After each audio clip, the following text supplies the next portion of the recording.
Hi there, I'm immigration attorney Elizabeth Ritchie with Rambana and Ritchie Immigration Attorneys, and I am going to briefly talk about the importance of filing for an initial DACA, filing a DACA renewal, or making a request for a DACA-related travel document.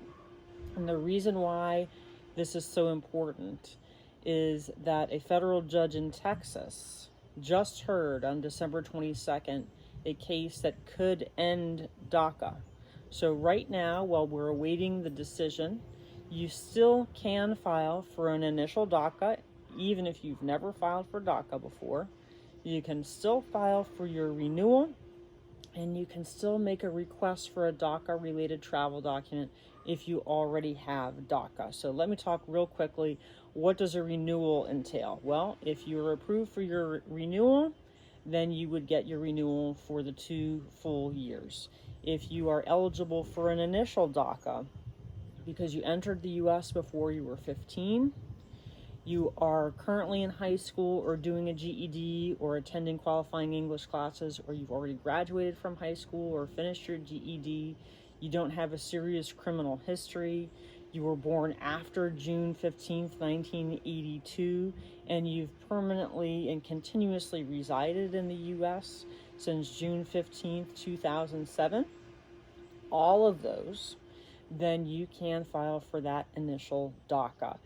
DACA is not a green card, it's not permanent residency, it's not citizenship. DACA is basically a temporary reprieve from deportation, and it does allow for a work authorization.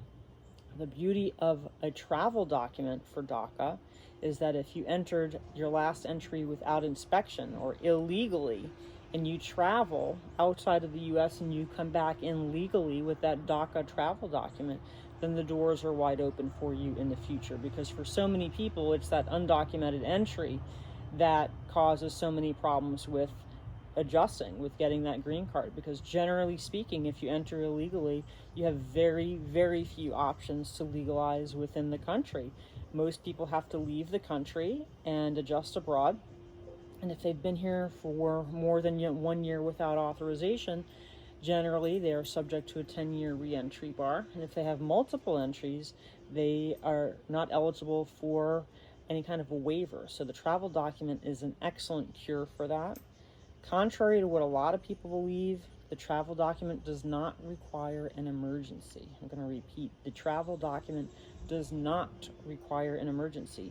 To get a DACA-related travel document, you do need to have a legitimate reason that's humanitarian, educational, or employment-based, and have documentation for that reason. For example, a humanitarian reason might be to visit an elderly grandparent.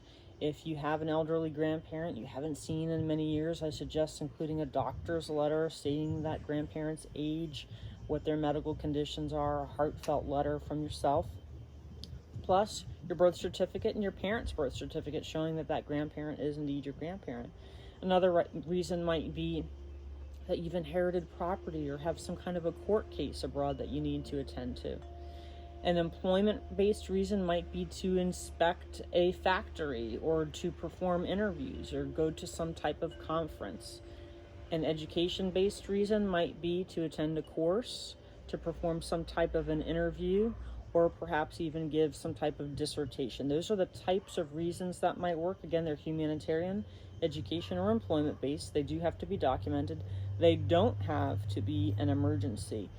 Regardless, now is the time to file, because if that judge in Texas who had that hearing on the 22nd of December decides to end DACA, the window will close unless or until there's a new executive order or Congress finally takes action to fix our broken immigration system.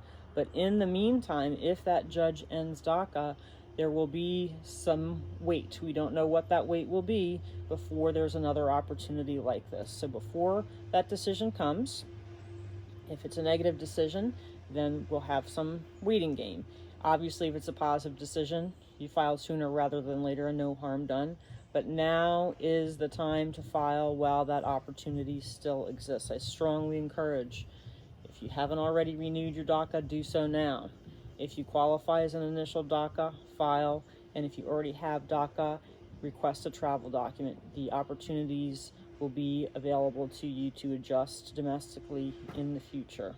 Again, my name is Elizabeth Ritchie. I'm with Ranbanen & Ritchie Immigration Attorneys, wishing you happy holidays and encouraging you to go ahead and file now for your DACAs. Thank you.